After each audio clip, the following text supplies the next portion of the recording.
Hello, welcome to RevelatorAlf. This is another live show here from the UK. We're going to be talking briefly about some new motorcycle technology that's come out and a bit of a new look here as well. I've also tested out some new audio today.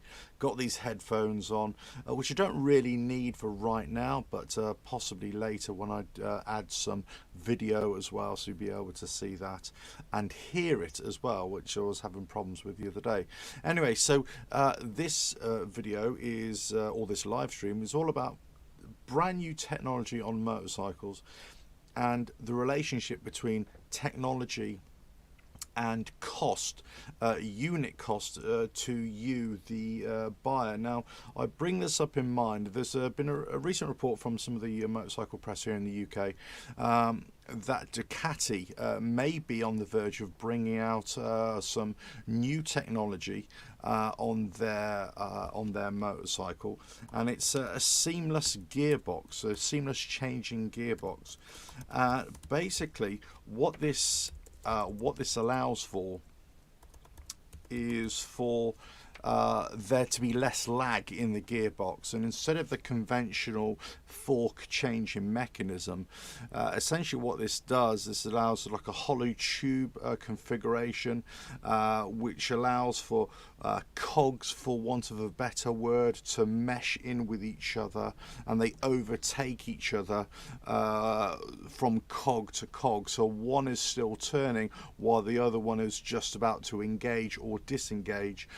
So there's no transfer loss of power between one gear and the next. And what this basically means is that because you need less hardware in the gearbox, you can have a much more compact gearbox, therefore less size, less weight, but also you can exchange that compactness or that weightness for big chunkier gears, so you can actually put more power through the gearbox.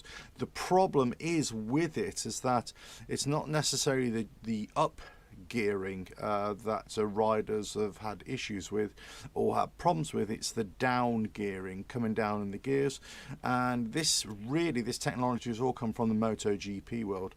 And it was first introduced, I believe, by Honda. They took their knowledge, their know-how from Formula One when they were involved in Formula One, with a gearbox used there, and they brought that over to the MotoGP world, and then it was quickly adopted as well by many of the MotoGP teams. But Ducati seemed to be the one that was seriously considering putting this in a race or sports replica road bike as well.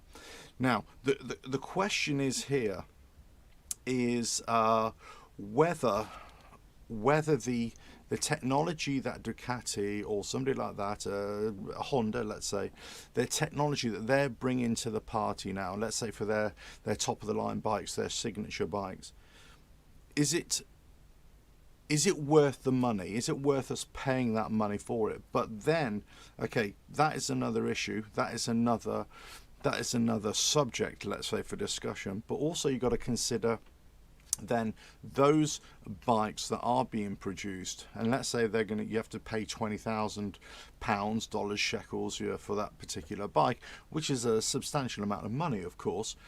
Then if you compare that to other motorcycles that are being produced, let's say like a Harley Davidson, for example, or an Indian or a Triumph or whatever like that don't have this level of technology, but you're still being asked to pay a substantial amount of money, then there's a technology gap. But there also might not be a pricing gap as well. So you're looking at different amounts of technology in different bikes, and I know they're different styles, and I know they're different applications and all that kind of stuff, of course. But from one hand, you're paying a lot of money for technology that's still way behind the curve, whereas you're paying just a little bit more money for technology that is kind of leading the way, and that is taking its inspiration, or be the technology that's being derived from sports bike, motorcycle racing, motor car racing, Formula One. In some cases it's being brought in from aerospace and from space technologies as well. So all these kind of factors are playing a part. So if we take the likes of Ducati, for example, they are bringing this new technology, or they're talking, it's reported that's bringing out this new technology as well, this seamless gearbox. And then you compare that to other premium brands, let's say, that are still behind the curve. You know, what do we say about the price gap between technology and the cost, the unit cost to the public? We know that Harley Davidson now, they've launched a brand new motorcycle company called the Livewire for electric vehicles, and we've noticed a sudden price drop between the Livewire Harley Davidson, which was at $30,000 pounds shekels, but this new Livewire is coming in about $22,000 pounds dollars shekels, whatever it is. So there's all of a sudden there's a shifting of pricing according to technology as well. So sometimes possibly we're being asked to pay too much for technology, even for new technology we're being asked to pay too much as well. But here's the interesting thing for me. It's not necessarily those companies that are bringing out brand new technology right now. It's those companies, let's say from China, who are now producing twin-cylinder, multi-cylinder engine motorcycles, and they're actually coming up in CC as well. And they're just starting to produce really good bikes for a fraction of the cost, or a fraction of the price that you would pay for a Triumph, for a Harley, for a Suzuki, a Kawasaki, whatever. They're looking at price pointing some of the reports again in this week's motorcycle press here in the UK. 2 or 3 motorcycles in the 750cc, 1000cc range. They're talking about £6,000, £7,000, which is, you know, let's say half the price of more conventional bikes as well. Now, you could compare technology, you can compare styling, you can compare all sorts of things, and you can make your own opinions based upon that. However, it still remains that other manufacturers now are producing. There are even companies that have been started up the last few years, and I talked recently in a recent live stream about Brixton, Austrian company, who are actually owned by another company, but their trading name is Brixton. Austrian company, but they're actually manufactured to a standard in China. A lot of companies are doing that now. They're producing bikes in China and they're shipping them abroad to a higher standard, let's say. The Chinese have clocked onto this as well, and they say, well, actually we should be producing better bikes, better quality bikes now, but we still can produce them at a unit or fraction cost of at the unit price.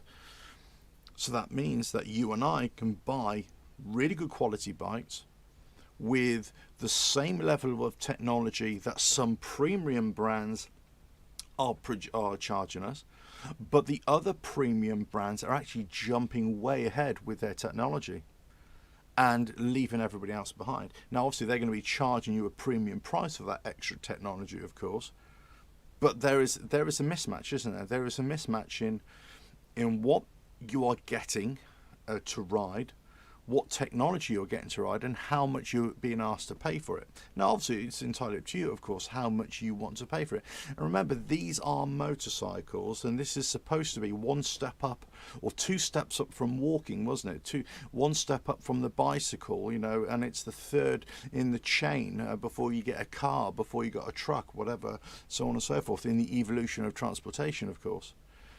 So if you look at somebody like the Chinese manufacturers, for example, the ones that are starting to produce global brands, well, they've really cottoned onto that idea. They're actually producing quality motorcycles in larger CCs now, multi-cylinder engines, different types of engines, let's say, different styles of motorcycles, and they're starting to look pretty good as well. But the unit price is a lot less, and they seem to know actually that their motorcycles are for that 3rd tier of mobility. They know that actually we can produce really cheap motorcycles for those who are just getting started out, and we're starting to produce bigger sized motorcycles, bigger engine motorcycles, for those who maybe have got just a little bit more money but not a grand amount of money. And that's the issue here. The price is just going way beyond the reach of mere mortals. Most people can't afford let's say, to buy a brand new motorcycle outright, and that's why the financing has become so popular in recent years as well. Joris, hello, thank you for joining. Thank you for joining. And greetings from Belgium. Hello, and thank you for joining. So, we are really talking about the price difference between motorcycle manufacturers, and also the difference in technology as well. And I wanted to bring this short live video here today because tomorrow afternoon at 3 p.m. UK time, 4 p.m. Europe time, I will be starting a live watch-along show to coincide with Harley Davidson's their live virtual launch. I'm going to be doing a live watch along of that, and we're going to be discussing their technology and discussing what they're bringing with this new Sportster S, which I reviewed, which I brought news about the other day, the low custom, which they're officially launching. So we're going to be discussing that as well. So join me tomorrow at 3 p.m. So we're going to be discussing this further, between the price of a new motorcycle. I'll be really interested to see what they're going to be charging us, or charging you, or anybody who wants to buy this new Sportster S, what their pricing structure is. Let's say we're going to look at other manufacturers as well. Let's dip into some of those Chinese manufacturers now, who on the face of it and the pictures that you see, they don't look too bad actually. Some of these bikes, now I'm not talking about how they've been manufactured, or will they last the test of time and all this sort of stuff. Well, can we really say that about many motorcycle brands? We buy a Harley Davidson, for example, and we're always bemoaning at the quality of the work, or how it breaks down, and so on and so forth, and whatever. I personally don't think they're that bad at all. I think they're really good these days. But there is always that lament, isn't there, of any motorcycle. Ducati, BMW owners have the same lament as well. If you look at the big Japanese four, again, they've come under criticism in recent years for the quality and the reliability of their products.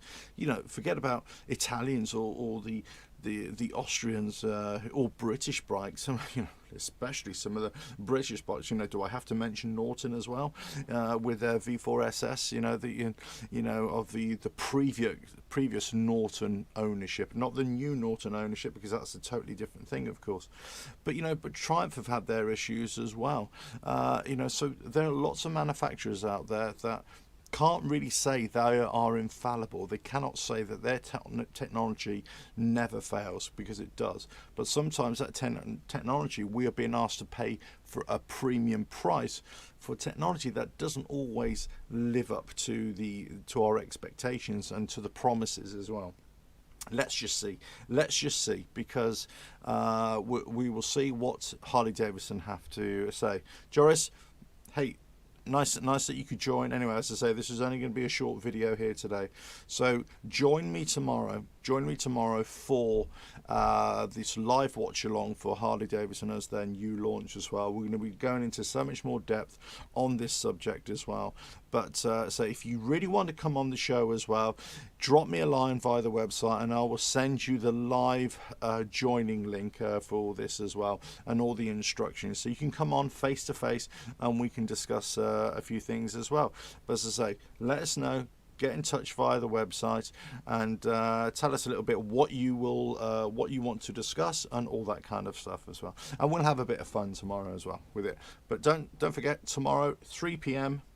we'll be doing a live show as well. Right, hope you found that well, interesting. Something to think about, at least something to think about. Compare the technology that could be coming out, technology on new motorcycles, or relatively new motorcycles, and how does that compare to other motorcycles that you're being asked to pay the same amount of money, or in some cases you're being asked to pay more, paying a lot more for it.